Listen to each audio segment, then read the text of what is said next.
I've made a significant decision regarding the $3 million. It's decided to split it between my mother and myself. This resolution came swiftly after my father's funeral. Robert, after examining the inheritance documents without seeking permission, remarked to me, "Kelly, don't be too greedy."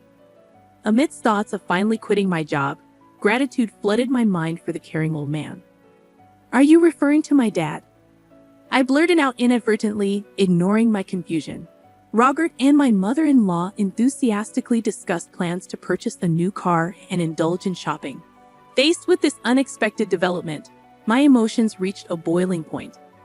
Burdened with household chores and insulted by their remarks about my father, I couldn't bear to continue living with Robert and my mother-in-law. Suppressing my anger, I forced a smile and replied, "Sure, feel free to use the money as you and my mother-in-law please." I am Kelly Cohan, a 38-year-old housewife, working alongside my husband. My parents, both doctors, ran a well-reputed clinic in our hometown. As an only child, I was showered with love. After graduating from the School of Pharmacy, I secured a job at a major pharmaceutical company. Though my parents wished I had become a doctor, they respected my decision.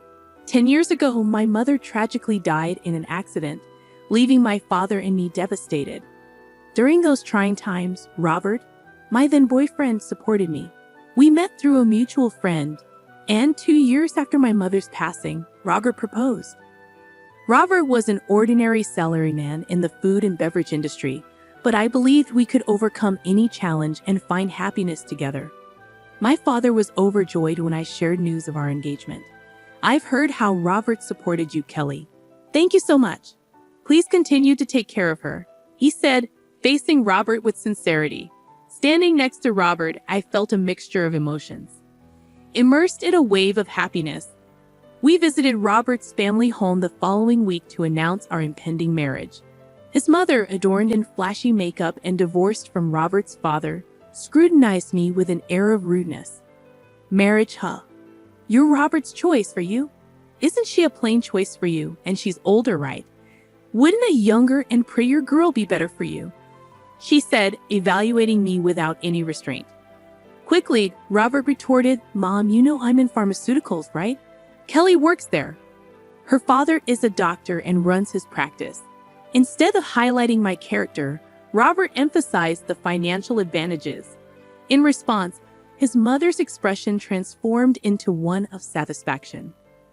"Oh, Robert, you should have told me such important things earlier. That changes everything.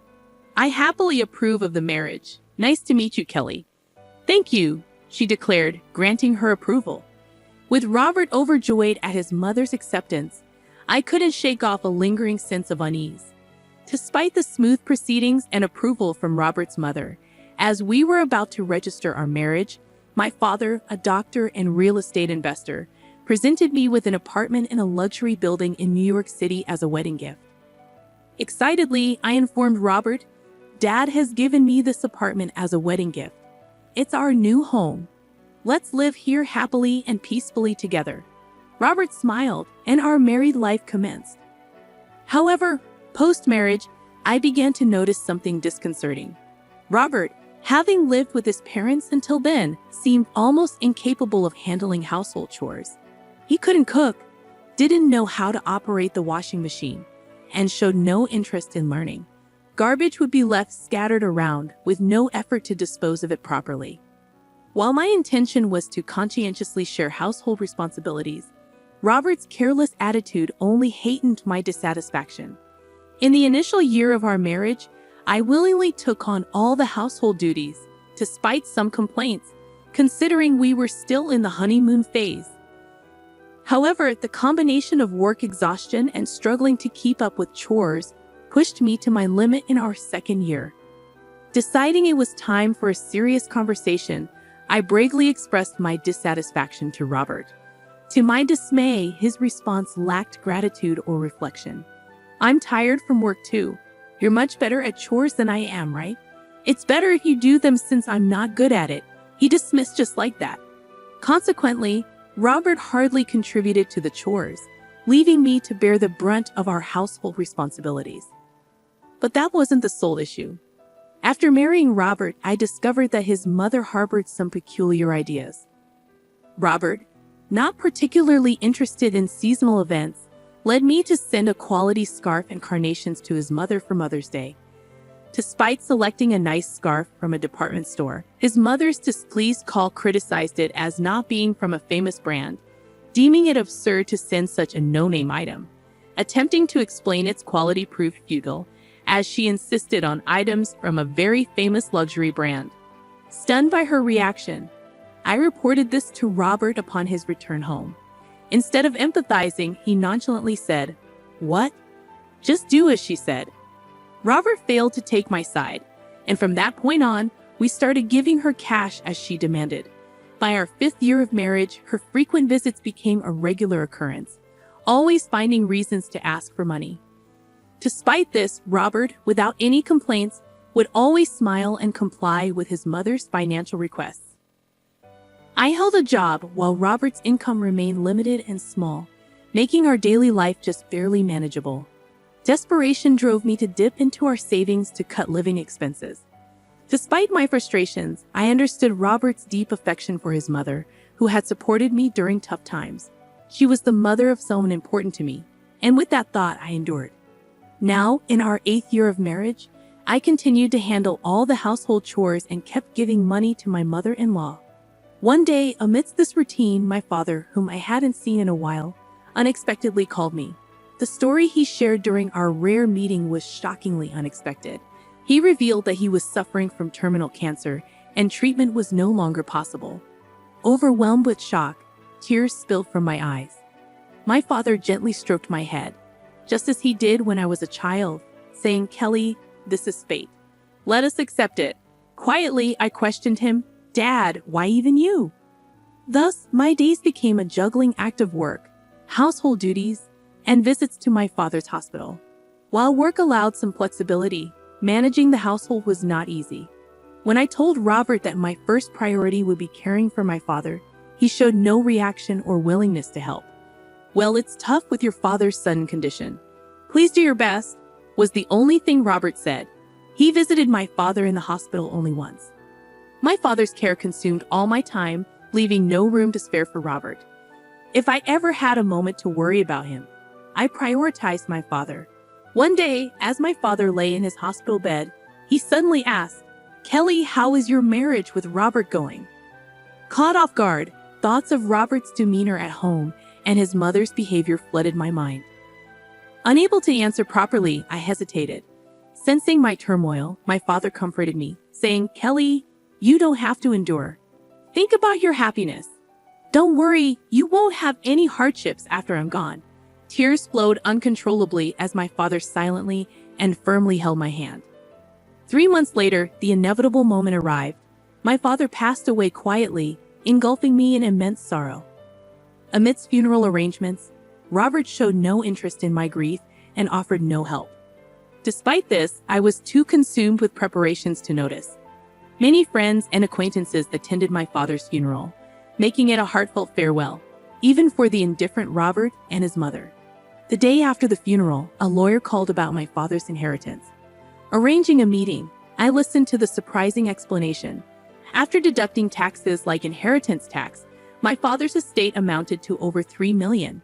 He had not only earned income as a doctor but also invested in real estate, leaving behind a vast fortune to be inherited by me, his only daughter. Wrapped in surprise and gratitude, yet trembling at the thought of handling such a huge amount of money, I stood on the threshold of a new chapter in my life. Upon returning home, I delved into the inheritance process. Spreading out the documents received from the lawyer on my desk, I tiredly read through them, feeling overwhelmed by exhaustion. Drifting off on the sofa for a brief moment, I awoke to the cheerful voices of Robert and his mother in the distance. "Huh? Robert and mother too? When did you come?" I inquired, still groggy. Approaching me with a beaming smile, Robert exclaimed, "Yes, Kelly, well done." Confused by his sudden excitement, I noticed the inheritance papers in his hand, the same documents I had been reviewing. "Wait, don't just read those without asking," I said, shocked and angry at Robert for looking through the documents without permission. Raising my voice, I expressed my displeasure. However, my mother-in-law, unconcerned, happily chimed in, "Wow, an inheritance of $3 million. Isn't that amazing? Now we can live comfortably for the rest of our lives." Confused by her sudden remark, I couldn't comprehend the shift in attitude. Robert then turned serious and continued, "By the way, about this $3 million, I decided that it will be split between me and my mom. It was right after my father's funeral." Having looked at the documents related to the inheritance I was supposed to receive without permission, Robert remarked, "Kelly, don't be too greedy." "Oh, now I can finally quit my job. I have to thank the doting old man." "Doting old man? Are you talking about my dad?" I accidentally blurted out. Ignoring my confusion over this sudden turn of events, Robert and my mother-in-law excitedly discussed buying a new car and going shopping. At that moment, I couldn't hold back my emotions any longer. I teetered on the brink of exploding, burdened with household chores and enduring insults directed at my father. Summoning all my composure, I managed a forced smile and replied, "Sure, use the money as you and my mother-in-law please." "As you wish," I added, suppressing my seething anger. My mother-in-law, seemingly satisfied, cheerfully chimed in, "That's the spirit, Kelly. Quick to agree. Now make sure you work hard and earn money. I don't want our savings to decrease, so work hard." I nodded, pretending to heed her selfish words. Subsequently, Robert and my mother-in-law embarked on a spree of lavish spending, behaving as if they had lost their senses. Robert abruptly quit his job, and my mother-in-law practically moved in with us, incessantly staying at our house. They indulged in luxury brand items and frequented expensive restaurants, boasting about their sophistication. Meanwhile, all the household chores were dumped on me, as if I were a mere maid. Robert seemed convinced that my father's inheritance would materialize immediately. Carelessly withdrawing money from our joint account, my savings of $1 million dwindled rapidly. When I protested their excessive spending, Robert dismissed it, laughing. "What are you talking about? Isn't $3 million coming soon? This kind of spending is no big deal." Despite my warnings, Robert continued unchecked. A month later, he and my mother-in-law abruptly left for a trip to Hawaii, leaving me behind without an invitation. Alone at home, I resolved to take action. About a week later, while I was relaxing at home, a loud knock on the door jolted me from my thoughts. Glancing at the intercom monitor, I spotted Robert and my mother-in-law, both adorned in aloha shirts, standing at the front door. Calmly but with simmering anger, I inquired, "What do you want?" Robert's voice rang out, filled with confusion and frustration. "What are you even talking about? Why won't the door open?" Standing firm, I confidently replied through the intercom, "Well, I changed the locks on the door, so of course it won't open." "Why?" "Let's talk this over," Robert pleaded calmly, gesturing towards a nearby cafe. "Please go ahead, I'll join you shortly," I suggested, knowing our conversation was futile at the entrance. Once I confirmed they had left, I made my way to the cafe. Arriving, I saw Robert and his mother already waiting, visibly furious. "What's this about? Did you change the locks? Hand over the new keys right now," Robert demanded. "There's no need for me to give you the new keys. You both need to leave that house," I calmly asserted, facing their growing anger. Presenting a piece of paper, I revealed my decision. A divorce petition I had already filled out. "Divorce? You're serious about divorcing me?" His mother's voice trembled with shock. "Kelly, why has it come to this?" she queried, bewildered. In a quiet tone, I addressed their panic. "By the way, you've been spending lavishly every day. Are you sure your finances are okay?" Robert vehemently defended, "What money? Of course it's fine. Your father's inheritance is coming, right? There should still be over $50,000 in our joint account. Look, I'll show you right now." Opening his banking app, Robert's expression shifted abruptly. What's this? Why is the money gone? It was there just the other day," he exclaimed, his mother mirroring his confusion as she frantically checked her phone. A loud knock on the door jolted me from my thoughts. Glancing at the intercom monitor, I spotted Robert and my mother-in-law, both adorned in aloha shirts, standing at the front door. Calmly but with simmering anger, I inquired, "What do you want?" Robert's voice rang out, filled with confusion and frustration. "What are you even talking about? Why won't the door open?" Standing firm, I confidently replied through the intercom, "Well, I changed the locks on the door, so of course it won't open." "Why?" "Let's talk this over," Robert pleaded calmly, gesturing towards a nearby cafe. "Please go ahead. I'll join you shortly," I suggested, knowing our conversation was futile at the entrance. Once I confirmed they had left, I made my way to the cafe. Arriving, I saw Robert and his mother already waiting, visibly furious. "What's this about? Did you change the locks? Hand over the new keys right now," Robert demanded. "There's no need for me to give you the new keys. You both need to leave that house," I calmly asserted, facing their growing anger. Presenting a piece of paper, I revealed my decision. A divorce petition I had already filled out. "Divorce? You're serious about divorcing me?" His mother's voice trembled with shock. "Kelly, why has it come to this?" she queried, bewildered. In a quiet tone, I addressed their panic. "By the way you've been spending lavishly every day, are you sure your finances are okay?" Robert vehemently defended, "What money? Of course it's fine. Your father's inheritance is coming, right? There should still be over $50,000 in our joint account. Look, I'll show you right now." Opening his banking app, Robert's expression shifted abruptly. What's this? Why is the money gone? It was there just the other day," he exclaimed, his mother mirroring his confusion as she frantically checked her phone. I revealed the truth to them as they panicked, failing to grasp the situation. "Of course it's gone. I'm divorcing you, so I moved that $50,000 to my account as part of the property division," I explained calmly. Robert's face twisted with anger momentarily, but then he smirked, almost recalling something. "Fine, I'll divorce you then. Transfer the inheritance you got from your dad right away. After all, property acquired during the marriage is split half and half in a divorce, right?" he retorted. "Well, you might be misunderstanding something," I replied evenly. "Why didn't you know that the inheritance I received, even though it was during our marriage, doesn't count for property division?" There was a moment of stunned silence between us. Then Robert and his mother's expressions shifted drastically. Perhaps they truly believed they would receive part of my inheritance. I was astonished and could only sigh in disbelief. "No, that can't be true. That's impossible," his mother protested, her face flushed with a mix of denial and anger. "Please, check for yourself," I said mockingly. Robert started frantically searching on his smartphone. "It says here property inherited by one spouse from a parent is considered separate property. Therefore, it's not subject to division and can't be split between the spouses," he read aloud, his mother joining in shock. Desperate, Robert approached me, pleading, "Kelly, please don't divorce me. I have no savings and no job. How am I supposed to live if you divorce me?"